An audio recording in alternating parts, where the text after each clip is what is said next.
Finally, we have Sony actually trying to compete with Xbox Game Pass when it comes to having a subscription service worth having. We finally have third-party games going day and date into PlayStation Now, and we also have Sony's PlayStation following in the footsteps of what Xbox has been doing for years. Could this be the beginning of a change in the business plan for Sony, or is this just them testing the waters of what the future can look like? Let's get into what's being said and what's going on in the gaming industry.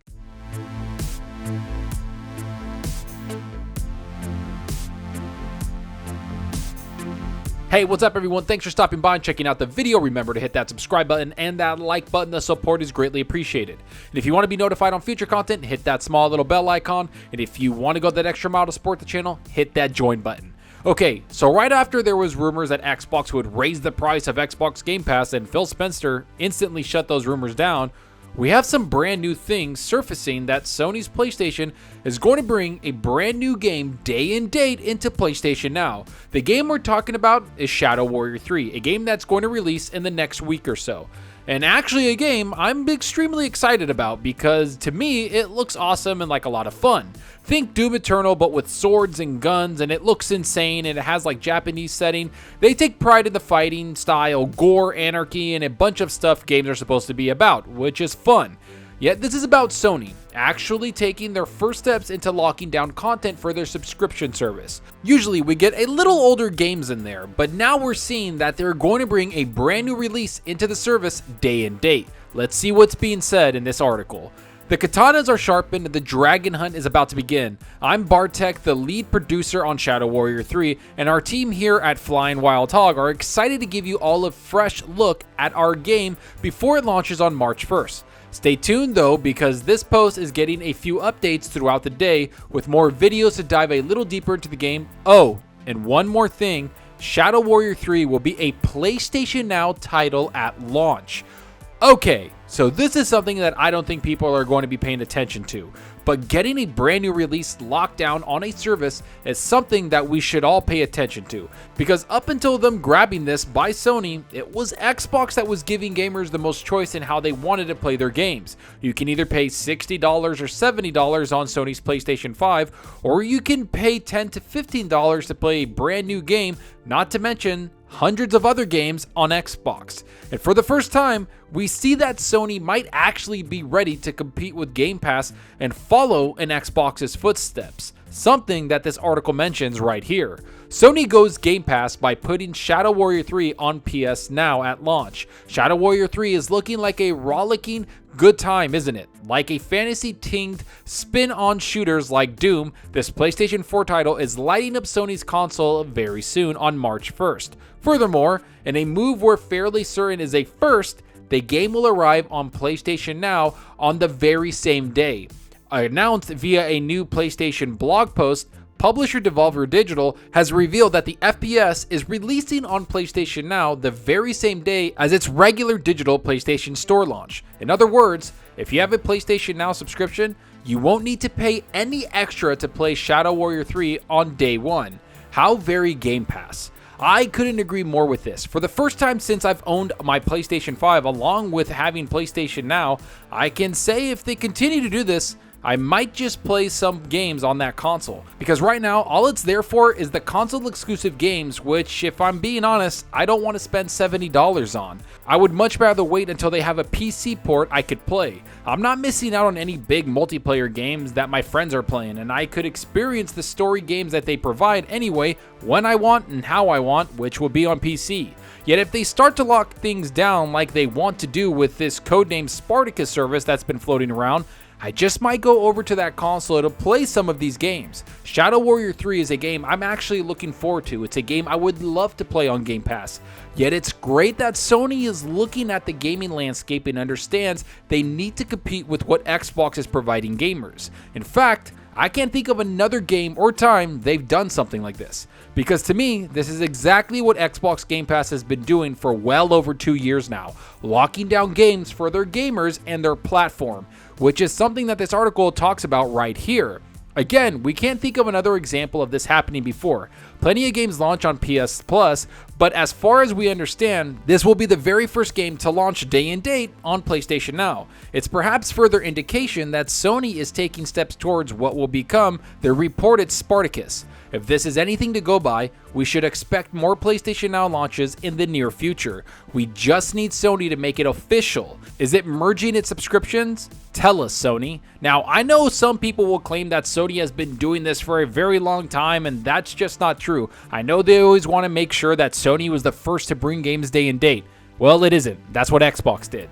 They haven't gone after a newly released game and put it on their service like they did just now with Shadow Warrior 3. That's something that Xbox has been doing for a very long time, and it's looking like Sony will follow them in doing the same thing. And in case you don't know what Spartacus is, here's a description of what that service is going to be and what it's rumored to be for Sony. Project Spartacus is believed to be a service from PlayStation that delivers similar features to Xbox Game Pass. This means it will be a monthly subscription service that allows users access to a catalog of games through their PlayStation 5 or PS4 consoles. Like Xbox Game Pass, Spartacus users will be able to download and play a range of titles providing their subscription is active. We expect Project Spartacus will include most, if not all, PlayStation exclusives. Like Xbox Game Pass, the service may also offer day one access to all Sony exclusives that release once it's live. A variety of other third-party titles are also likely to be added to bulk out the service as they do on Xbox Game Pass. This could also include the free monthly games that arrive as part of PlayStation Plus service. As you can see, they're being compared to Xbox Game Pass because that's the best service in gaming, and that's what they should be compared to or even strive to be like.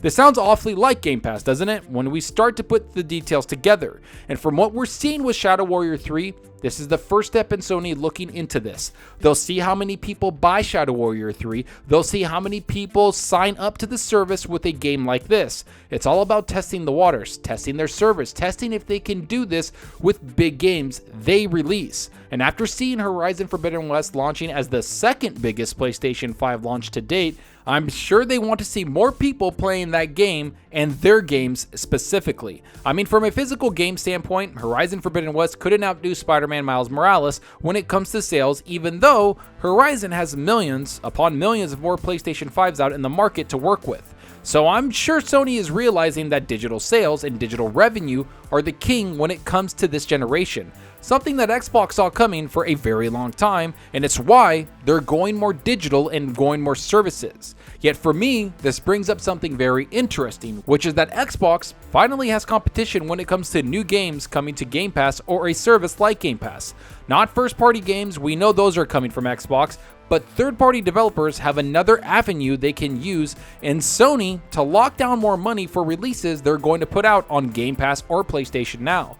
So now this year is going to change a lot of things. It's no longer going to be a simple question of if a game comes to Game Pass, it's going to be a question if the game is going to be coming to Game Pass or PlayStation Now. But there's one advantage that Xbox has over Sony, which is they release most of their games on PC. That's something I hope Sony does very soon because they're missing out on a ton of customers. PlayStation Now could reach millions upon millions of gamers, and not only from the console, but also from PC and mobile. Could you imagine getting Shadow Warrior 3 on PlayStation but also PC, or getting Horizon Forbidden West and God of War Ragnarok on both platforms for a fixed fee? That's what I want to see, because that's exactly what the competitor in Xbox is doing. They're outdoing your service by several miles. And while Sony is behind Xbox in the services department, they're starting to go right behind Xbox with moves like this of locking down third-party games. Let's hope that continues, because I can't wait to see what other games get brought up by Xbox or Sony. Either way, competition is always the best thing for us gamers. Let's hope both Sony and Microsoft continue to fight over every single game in every single studio, because that just gives us gamers better value for our purchases. And I think the next thing is first-party titles dropping on PlayStation Now for a fixed fee that Xbox has been doing for a very long time, and Sony is sure to follow suit. But enough of what I think about all this. Tell me what you think about all this. Do you think Sony will make Spartacus into a Game Pass competitor? Is Shadow Warrior 3 just the first of many games Sony is going to lock down? Does this make you want to subscribe to PlayStation Now just to play this game? Will it take first-party games day and date on PlayStation Now for Sony to actually compete with what Xbox is doing? When will Sony realize they're falling behind Xbox in services and value? Go down below and let me know. And I hope you enjoyed the video, and if you did, please hit that subscribe button and that like button to support us out the channel more than you know. And give me a follow on Twitter at Zalker87. I'm always on there talking games and sharing my latest videos. Plus, I love interacting with everyone there, so get on Twitter and let's talk about gaming. Also, follow me on Xbox Live. My gamertag is Zalker87, just like my channel name. See what games I'm playing, and let's compete in achievements for the month. So right now, I've been jumping into a lot of Lost Ark, having a great time with that. I have to say, again, one of the best launch games I've ever seen. I've also beaten Dying Light 2 in the last few weeks. I've been jumping into Warhammer Battle Sector, beating a bunch of strategy games, and I'm playing Assassin's Creed Valhalla on my Series X. I'm getting ready for the Dawn of the Ragnarok. I love that expansion, the way it looks. I feel like it was built for me. I just love when they start putting new mechanics into a game, giving me something different instead of the same old thing. Valhalla is beautiful on the Series X. I'm having a great time with it, but I do have to admit, I'm looking forward to the expansion, so I want to beat that. And I think I'm going to jump into Shadow Warrior 3 when that releases, because it just looks insane, gory, and like a lot of fun. So I'm going to be jumping into that. Not to mention I've been playing Rocket League and a bunch of other games. I'm kind of all over the place. I think I'm on the verge of beating like 4 games right now. I just keep jumping in between them. But let me know what you're playing. Are you playing something on your Xbox Series X, your PS5, or are you on your PC? Let me know down below, because that's what we're here for, is to talk games. And that's all for now. Thanks for watching, and until next time, remember, enjoy your gaming. Later.